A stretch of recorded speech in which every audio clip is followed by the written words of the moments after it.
And naturally, I'm a Tottenham man, obviously. I can reflect back to being a player with and manager of some of the finest players that have ever been in the game. The place is fantastic, the tradition of this club. To be the manager of 3 cup-winning teams here, I'm so lucky, it's untrue. Hotspur America podcast, airing every week during the English Premier League season. What a glory, glory night at White Hart Lane. This great and historic football club. Joyful night down the Tottenham High Road. Hotspur America, the original US-based podcast dedicated solely to Tottenham Hotspur Football Club. Is Gascoigne going to have a crack? He is, you know. Oh, I say! Schoolboy's own stuff. I hate Arsenal, just hate them. Oh, what a goal! Unbelievable! Wow, this is incredible. We're the Yids in America. Dukes is there to tap in. What a fantastic run. He scored! And it's turned home, Eric Dier. This is your Hotspur America. Season 2, Episode 9 of the Hotspur America podcast. Our fearless leader, Ken, is taking a sabbatical. We've got myself and my partner in crime for today, Chairman Simon Dosworth. Chairs, how are you? Good morning. Good morning indeed. You know, this is unusual for us. You know, whereas we're typically swilling beer when we record, today not the case. It's coffee and tea for us. It is. It's way early. Well, it's not that early, but it's early, and yeah, a bit too early for beer, so... Certainly Tea something. will do. Tea will do. Certainly something new for us. You know, whereas we, just by way of, I think, our setup, we're typically one of the first podcasts out after, you know, any given week. This time it's the absolute opposite. We have to be the last one out. So our challenge today will be for us to not be redundant or mundane. And, you know, there's some few things that have happened, this week that I think are worthy of talking about. I suppose we should dive right in. We'll talk about Monaco and talk about maybe even more so Swansea. Just general thoughts, and we'll go from there in terms of those performances, Simon. Yeah, I think we can kind of blend the two together since it's been Monaco's 10 days ago and Swansea was a week ago now. So two draws. I think when we did our predictions, when we had Rob and Julie on, I did predict that 1-1 in Monaco. So, you know, in true Ken style, I'd say have it, although we really should have hung on and won that game. I didn't see it, so I really can't talk a lot about it. Work has kind of taken me away from midweek sightings of our club in Europe. So what were your thoughts on the game, Sam? I mean, I thought we were in control of the whole match. They had a very tall young player. I think he's like, I don't know how tall he was, at least 6'5". And so anything in the air, especially with Kevin Trippier, was giving us fits. So that was really the only thing that I felt like that we were vulnerable. That's actually something that I think all season long we've struggled with to a degree. But certainly, you know, a defender as short as Trippier is against a 6 foot plus tall guy is going to give us some problems. But yeah, I think it was just kind of one of those where it wasn't completely necessary that we win. I mean, we should be looking to close out games. I thought we were definitely the better of the two. It was rainy. It was just a weird atmosphere. But I didn't leave that performance, unencouraged. I thought there were things to build on. It was a pretty strong squad, relatively speaking, that certainly compared to what we had lined up versus Arsenal. We took it seriously. So that was good. But I mean, I think the real game to focus on of the last two is without question Swansea. And my sort of 10,000 foot overview thoughts is that that was a good football match, first of all, and I thought we played very, very well, and there's lots of good takeaways. Felt like we were the better team, felt like it was unfortunate, but there's lots of different directions that we can go there. Your biggest takeaway coming out of that match? Biggest takeaway, the fact that we can't finish a side off when we're in the ascendancy, probably because once we'd equalised, we really put them to the sword, but our finishing was, to be fair, a little on the woeful side. I think Townsend had the shot, I believe, that went off Fabianski's legs when he was already diving, and then Ali... one of his few good shots. Yeah, and then Ali had the save that I think was going top right-hand corner. But Njai was, to be fair, a little poor. I remember one of his shots going out for a throw-in. And I was kind of scratching my head I think we talked about this before we went on air, at the Dembele for Kane substitution with 9 minutes to go. If we were in the ascendancy, you really need a guy who's itching to put a goal streak together to get in on the action, and to bring on Musa for that. I had my head scratching a little bit. Yeah, there were two substitutions there. Lamela, off in the 55th, and then Kane off around the 80th. I think the announcer, one of the announcers, agreed with you. He thought, that's a bit odd. That's the player that you want to have on when you need to score to win a match, and to further that. Had he scored, what a confidence builder that might have been. I don't want to question the manager, but that did seem a little odd to me as well. It sounds like you felt the same. Yeah, did indeed. However, I think we need to talk about who were the outstanding players, and I think man of the match for us has to be Eriksen. It's what we've been missing from him for quite some time. He was busy on the pitch, and to take the 2 free kicks and get the results he got.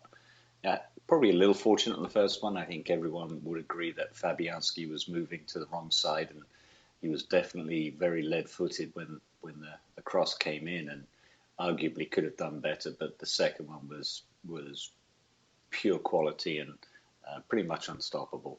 Yeah, I think there were some stories that this week, or some other players had commented that he sort of practices endlessly on the training ground free kicks, and that Pirlo is one of his idols and who he tries to emulate.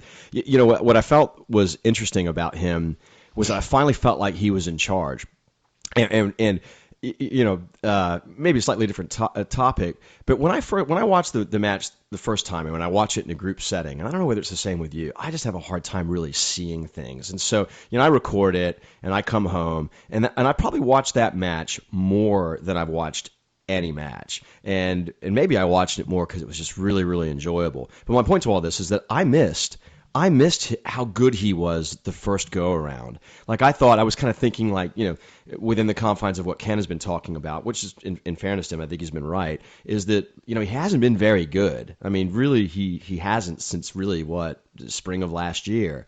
Earlier than that, I'd say. Maybe so. But he was the general. I mean, his movement was clever, his passing was clever. I mean, he was the proverbial quarterback. I mean, I felt like he was without question, in my mind, very weak defensively. But I'm okay with that with Eriksen. I'm totally fine with that. But it's just interesting how, when you look at a game, I really thought, he just had 2 good free kicks and an empty performance. And boy, was I wrong. He was remarkable. He was remarkable. We have to remember that Glenda didn't go back and defend much either.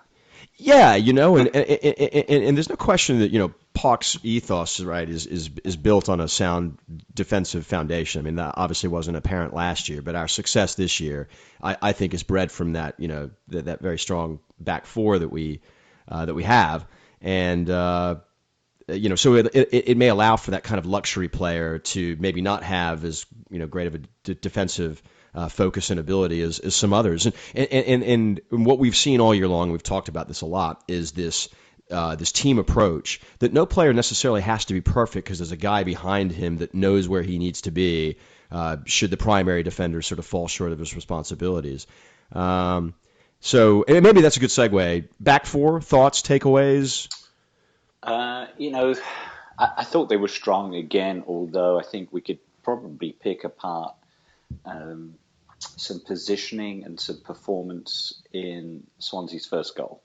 It seemed to come from nothing. It came out of their left side of their defence, moved very quickly on that diagonal ball that had Walker scrambling, and when the cross came in, I felt we could have done better. For someone as small as Ayew and with Vertonghen, I think Vertonghen was closest to the ball. He was. It just seemed like they just went from one end to the other very quickly and ended up with a goal, and that was not typical of what we've seen so far this season when it's come to our defending. So, well, let me ask you a quick question about Walker there, because much has been talked about his play against Montero, and particularly there. Is it possible that a defender can actually defend somebody well, yet a winger can just do a very, very good job, and then simultaneously, and a key part of that play was AU's really intelligent movement to sort of get in between Jan and I can't remember who was behind him. I suppose it was Davies. Is it safe? I mean, you comfortable saying those things happen? I mean, yeah, they do, and I'm not going to be overtly critical of Walker. I know the commentators said that he was way too shallow, was closer to the center of play that gave Montero that space, and maybe after that he was sticking a little closer to him, but. Typically, that's what right backs do. They're going to come in a little bit, but it was a very intelligent diagonal ball. It was very Dawson-like, but it found Montero, and he did have probably a bit more time to get into the box to make the cross, and a right-footed cross too. I mean, he's actually left. And it came in very, very quickly. And I was just shaking my head that seemed a little ill-disciplined by us. Obviously, we got back into it pretty quickly and shook it off. And, on the balance of play, up until we equalised, you'd probably give Swansea the kudos for how they had done. And they needed, I think, that for their performance so far this season. They needed that confidence. They're a good team, Simon. I mean, I came away from that thinking, well, that's similarly styled. And they've got a very functional team. I mean, they can bring a number of elements. They play. I mean, I suppose if they have a weakest link, it's probably their back four. But even still, I mean, they're a very good, they're a pretty darn good team, I thought. And I thought it was a very good game. I mean, matchups with Montero and Walker made that game really enjoyable to watch. Two good players. I mean, I thought when I watched Montero cross that ball, I was like, oh, I'd love to have that, right? I mean, how could you not? He was. And their home record is identical to ours. They're unbeaten at home. They've won 2 and drawn 2. Granted, their away form is pretty poor. They've, I think, lost 2 and drawn 2 on the road. So they're not doing well in that regard. They started off the season well, but they've kind of petered off with no wins in their last 4. While we've kind of done the reverse. We started off slowly and then suddenly. Picked it up, but they beat Newcastle and they beat United before drawing with Everton and us. So they're going to give. Had 4. Well, we'll forget Newcastle, but their last 3 matches have been against very strong opposition. Yeah, they're not going to be anybody's pushover, and I think they should be competitive all throughout the league. That won't be an easy. It wasn't an easy fixture for us, and I thought that was really. I think through our performances. I mean, in terms of 90 minutes of play, I think that was probably the best collection of play within a game that we've had. I mean, barring I don't know. It's interesting. Is that better? I mean, in terms of, not result, obviously, but in terms of just football, and maybe this is a good segue into, is there a style? Is there a style that's starting to develop? I think we saw some of that in the Everton game. That was a game where I think, not just in possession, because we seem to dominate possession every game we play in, but it doesn't always deliver the goods. Sometimes we're just holding the ball, not doing anything with just it. Keeping it. Yeah. I think anyone would give us credit for possession, but I think it's what you do with it. Everton, I thought we did enough with it to win there, and obviously Howard had one of his more outstanding performances and blanked us. But you're right. I think in the City game, particularly second half, we could see that footprint of what Poch is trying to do, and we saw a lot of that in the Swansea game. I just think we've got to keep that focus, and that's where a young squad will have their opportunities to maintain that concentration for 90 minutes. Very unfortunate for Harry to slice the ball into the net at the front post, and that could happen anywhere. Yeah. But you know what? He has been whiffing a little bit. I think he did that in... I can't remember which game it was, but I think it was probably was it Palace? The ball came over from the left, and he whiffed on it right at the far post. He also kind of had a similar situation in the England game yesterday, where the ball hit his standing leg versus his shooting leg. So I'm not going to say he's tired, but I think he's probably focusing so hard He's maybe trying. overcompensating a little bit. Yeah. Maybe he was doing that on the own goal. It's like, I got this.